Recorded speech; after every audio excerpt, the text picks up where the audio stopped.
Now, here. Now, what is the leading cause of divorce? According to a recent survey. Want to guess? Communication. Really? How do you know? You're done right, eh? Here are examples of bad communication. They call four horsemen. That will translate into divorce. Okay? The four horsemen, the four examples, four types of negative communication. The first one is criticism. Right? Do you like to be criticized? Do you like to be criticized? No, No. Or do you like to criticize other people? not really. Maybe. You know, our children complain about parents, criticize them. I like to be criticized. Huh? That's the only time I ever really learn anything. Or if someone says you're doing this, criticism doesn't always have to be negative. Yeah. It's a critique, it's an observation. Good If point. someone doesn't make that observation you to point make sure. something out that I'm doing right or something out that I'm doing wrong, I won't really learn because Exactly. I can't always see myself from the outside. It's constructive criticism, right? But often, but that is number one cause of divorce. Because some couples, they don't know how to communicate other than complain and criticism. The only topic they have any kind of discussion and dialogue is you criticize me, I criticize you, you complain about me, complain. I mean, you hear them couples. All you do is complain about each other. Or complain about the children, and children complain about the parents. So you can complain, but without blame. So you complain, say that I statement, I feel ignored and I feel left out. I'm unhappy. I statement, okay? Okay, your fault. You ignore me. You make me unhappy. You make me sad. See, you can complain about your happy state without blaming another person, right? So use I statement is more helpful. Say, I feel upset because I don't feel comfortable that you do that. Just talk about how you feel, how you experience rather than blaming another person, right? You can correct a person's mistake, whatever, by talk about how you are affected by the mistake, rather than point a finger, right? The second part is defensiveness. Whatever it is a problem in the family, oh, it's not me. No, it's not me. It's not me. Without even see what the problem is, you run away, the defense is up. It's not me, okay? You don't take responsibility for the problem occurred at home. It's always the other guy. The children are not doing well in school. Oh, it's you. You are not paying attention to the children. Not me, okay? Yeah. Now the third part affect men more than affect women. Is that you look down for your husband.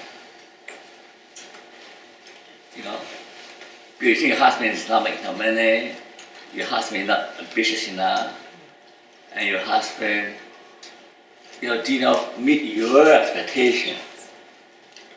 So men is very sensitive in this area. Men are very sensitive. They're insecure. They feel insecure.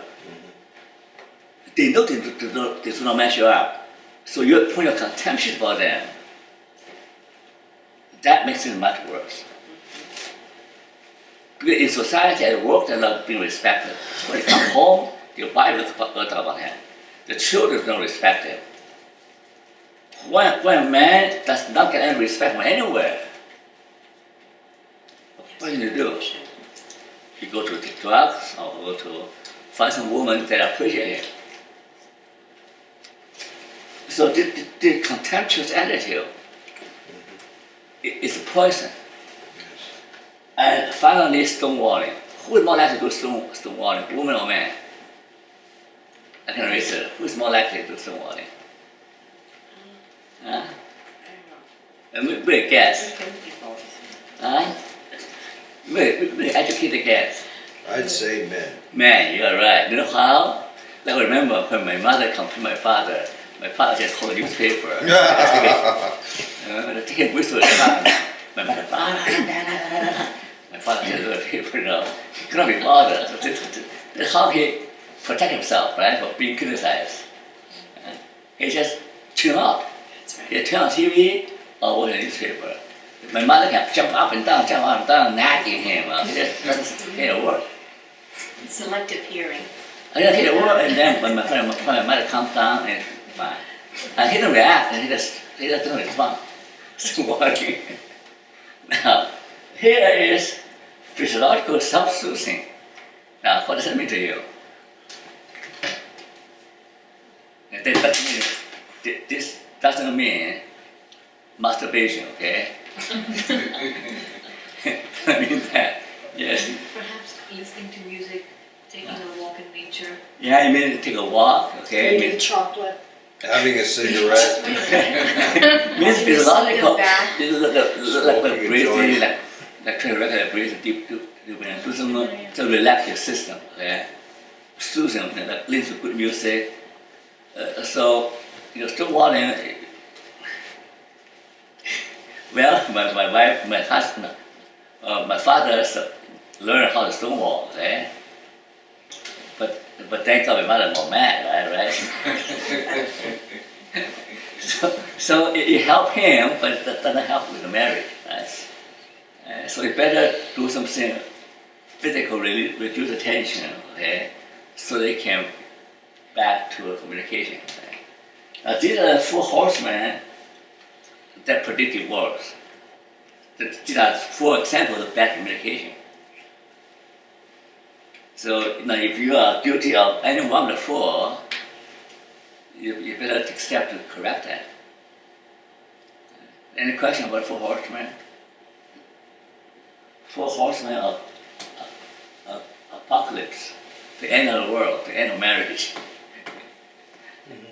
Huh? Okay. Now who's that fellow? That's me, right? One of them.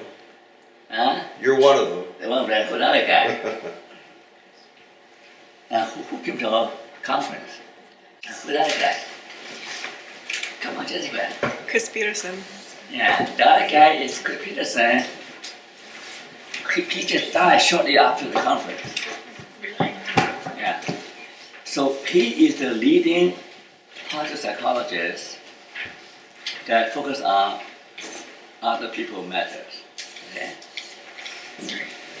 So the third part I'm going to talk about is that we have to figure out why other people matter. Okay. But usually when a relational problem, usually because in your value system, something matters more than other people. Or my interest matter most. Or making money matter most.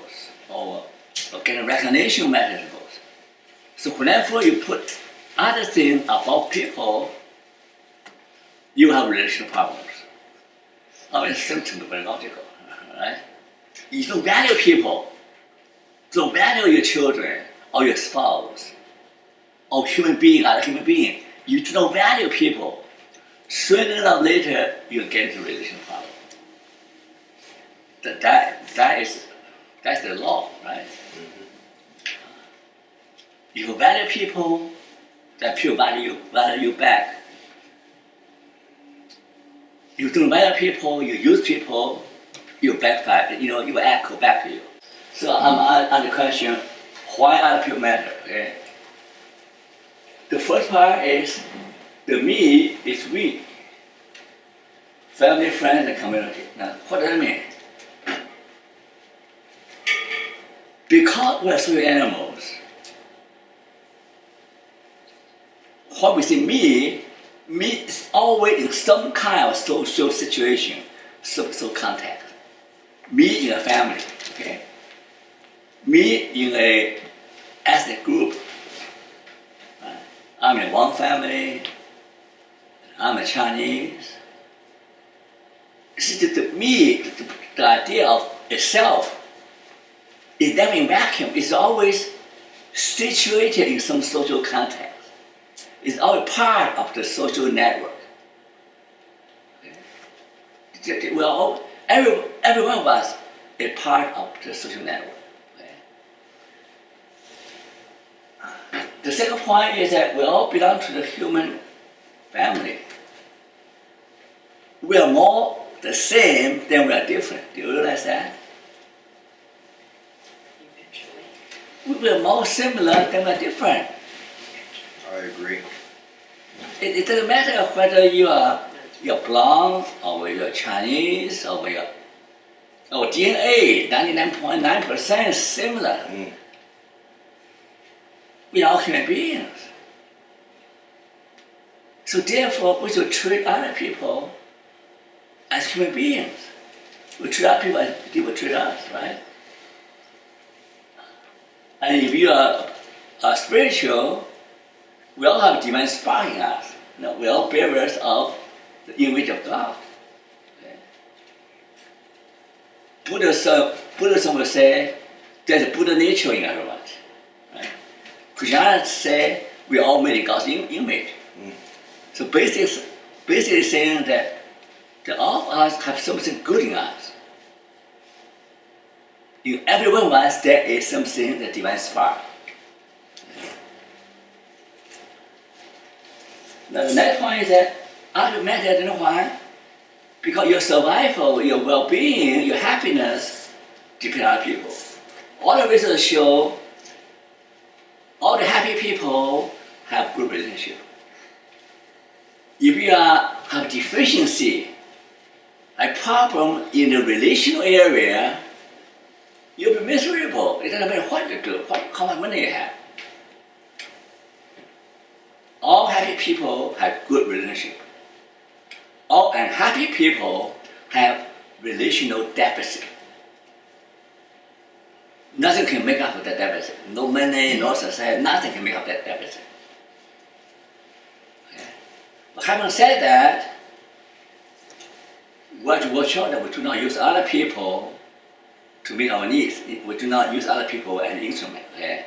But when we realize that we do need other people, without good relationship, our brain will suffer. Our well-being will suffer. Our self-concept will suffer. Our productivity will suffer.